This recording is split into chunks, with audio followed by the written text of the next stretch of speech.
Hello learners, hello UGC net aspirants. Gyansthali classes में आपका बहुत बहुत स्वागत है। आप सभी को प्यार भरा नमस्कार। तो एक बहुत बड़ा यहाँ पे न्यूज़ सामने आ रहा है हमारे, और एक नया लॉ पास कर दिया गया है रातों रात। ये एंटी पेपर लीक लॉ इसे बोला जा रहा है, और एक अनफेयर मीन्स एक्ट 2024 भी इसे कहा जा रहा है। यानी 2024 में या फिर इससे पहले जो भी पेपर लीक सब होते थे, इसको रोकने के लिए एक नया लॉ पास किया गया है। दोनों हाउसेज यानी आपका लोअर हाउस और अपर हाउस, दोनों हाउसेज द्वारा रातों रात ये कानून पास कर दिया गया है।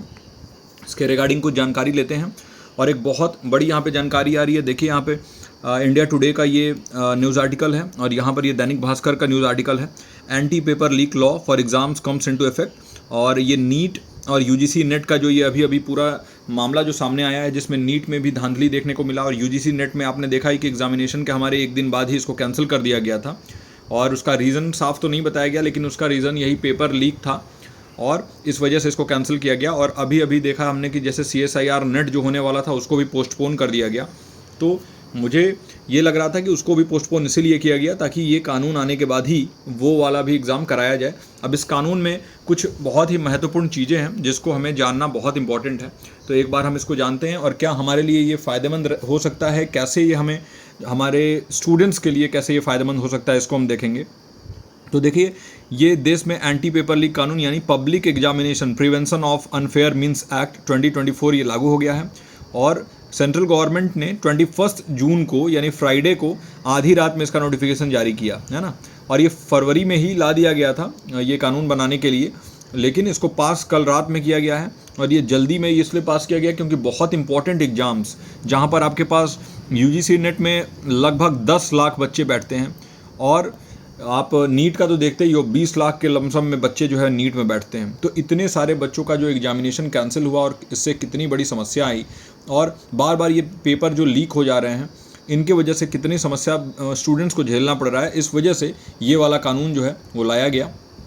और ये कानून जो है बहुत इंपॉर्टेंट था लाना। इसमें कुछ बहुत इंपॉर्टेंट चीज़ें हैं जो मैं आपको बताता हूँ कि ये कानून आने के बाद कैसे सरकार ये कोशिश कर रही है कि इसको रोका जाए। इसमें बहुत बड़े इसमें सज़ा का भी प्रावधान है कि अगर आप कुछ गलत कर रहे हो, अगर आप पाए जाते हो कुछ गलत करते हुए, चाहे किसी भी पोस्ट पे हो, तो इसमें बहुत ही स्ट्रिक्ट कानून इसमें लागू किया गया है। तो सबसे पहले तो एक नया लॉ है, एक नया कानून है, और ये नया कानून जो है इंडियन गवर्नमेंट ने इंट्रोड्यूस किया है, public examination prevention of unfair means act 2024, है ना। और इसको 21 जून यानी तो इंटरनेशनल योगा डे होता है, 21 जून 2024, इसी दिन इसको लागू किया गया, इफेक्टिव हो गया ये, है ना। तो ये भारत सरकार ने सार्वजनिक परीक्षा अनुचित साधनों को रोकथाम अधिनियम 2024 पेश किया। ये 21 जून 2024 से प्रभावी है। और इसका पर्पज क्या है, तो देखिए, सार्वजनिक परीक्षाओं में धोखाधड़ी का मुकाबला करने, जो भी धोखाधड़ी देखने को मिल रहा है, जो भी ये चीटिंग, पेपर लीक हो जा रहा है, बच्चे इतना परेशान, गर्मी में जाके पेपर दिया बच्चों ने और फिर ये पेपर लीक हो गया। किसी का पेपर बहुत अच्छा गया, वो बहुत अच्छा मार्क्स एक्सपेक्ट कर रहा था, और उसका पेपर लीक की वजह से उसका पूरा। तो ये सिनेरियो को ख़त्म करने के लिए, और एक फेयर तरीके से, एक जस्ट एंड फेयर मीन्स हो एग्जामिनेशन का, एक बहुत अच्छे तरीके से एग्ज़ाम को कंडक्ट कराया जाए, इसके लिए ये लॉ पास किया गया है। और इससे क्या होगा कि जो भी परीक्षाएं हैं, इनमें पारदर्शिता और विश्वसनीयता ये लाने का जो है एम रखा गया है। अब ये भी कह सकते हैं कि भाई, क्या ज़रूरी है कि इस लॉ के आने के बाद भी ये चीज़ें रुक जाएंगी, क्या पेपर लीक रुक जाएगा, ऐसा हम मान सकते हैं? तो देखिए, इसमें बहुत बड़े पेनाल्टीज़ रखी गई हैं।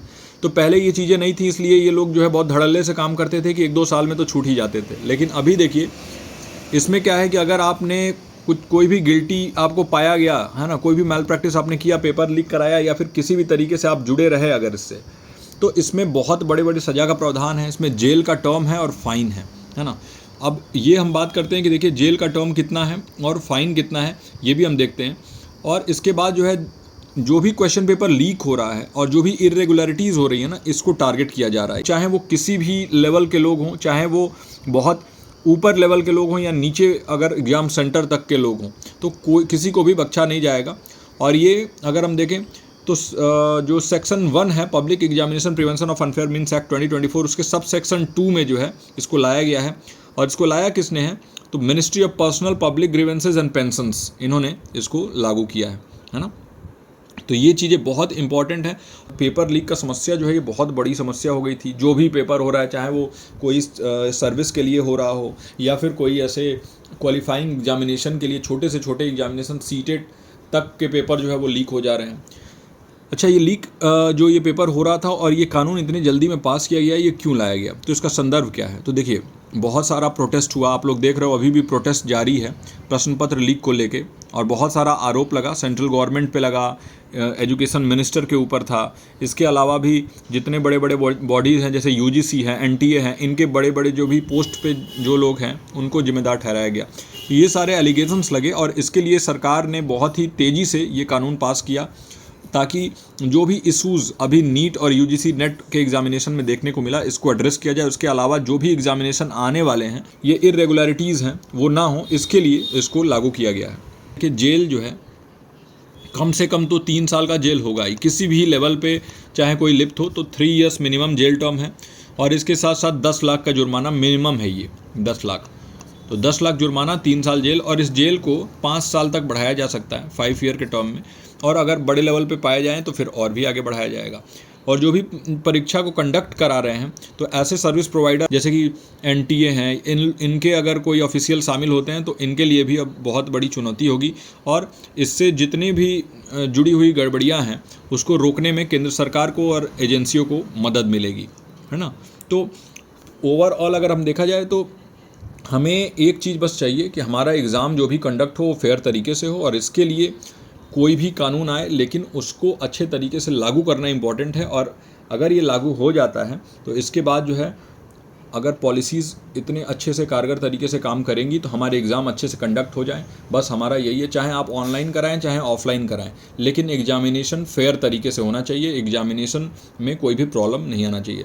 तो एक तरीके से कह सकते हैं कि एक पॉजिटिव मूव है गवर्नमेंट के द्वारा। लेकिन इसके अलावा हम लोग ये चाहते हैं कि कम से कम बच्चों का जो फ़ी है, जो भी फॉर्म का फ़ी है वो वापस किया जाए, क्योंकि आप लोग देखिए ट्रैवल में एक्सपेंसेज हैं तो ये लोग तो वो वापस करेंगे नहीं, तो एटलीस्ट जो फॉर्म के फ़ी हैं वो सबके अकाउंट में आए, क्योंकि बच्चे बहुत प्रॉब्लम से गए हैं। कई लोग जो है वो 2-2 हज़ार 3-3 हज़ार रुपये खर्च करके जो है एक जगह से दूसरी जगह गए हुए हैं, तो उनके पैसे बर्बाद हुए, उनके टाइम बर्बाद हुआ।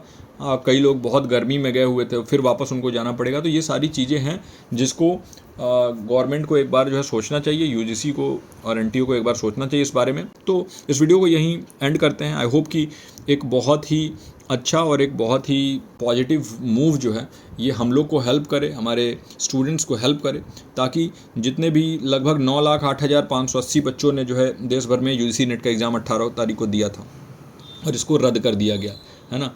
और एनटीए जो है ये कहीं ना कहीं दोनों एग्जामिनेशन यानी नीट और यूजीसी नेट दोनों ही एग्जामिनेशन कंडक्ट कराने में विफल रहा, और इस वजह से एक बहुत ही ज़रूरी मूव था ये, ताकि जो भी लोग हों वो अपनी जिम्मेदारी को एक्सेप्ट करें और उसके बाद जो है आने वाले एग्जामिनेशन में ऐसे धांधली रोक सकें। इस वीडियो में इतना ही। आगे कोई भी नोटिफिकेशन आएगा तो ज़रूर आपसे हम यहाँ पर रूबरू होंगे। चलिए मिलते हैं किसी और वीडियो में। धन्यवाद।